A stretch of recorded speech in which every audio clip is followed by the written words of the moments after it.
As IL&FS board gets ready to submit the resolution plan to the Bombay bench of NCLT. Remember, this is important not just for the shareholders of IL&FS, but also remember banks and mutual funds that have a huge exposure to IL&FS group will be keenly watching out for the modules of the resolution plan that will be offered to the bench tomorrow.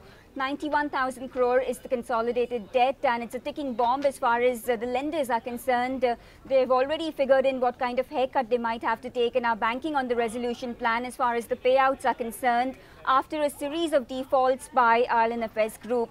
At this point, we are given to understand the board has outlined three possible options that could be considered by the bench as far as the resolution package for IL&FS is concerned. One, of course, is a possible injection of liquidity by way of capital infusion at the group level. This could be via a rights issue, which we are also told LIC would participate in.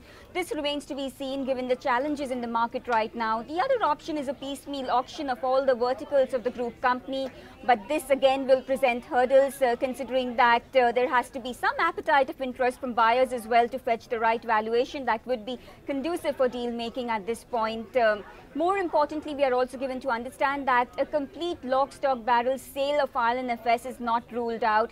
This is also something that is on the table and could be taken up for consideration and implementation. While the scope of this has been left to the discretion of the bench of NCLT, we are given to understand that a more accurate picture of assets and liabilities will be presentable on the 30th of September balance sheet that will be submitted by mid-November, we are given to understand. Remember, this will be part of the fresh audit that was mandated by the board.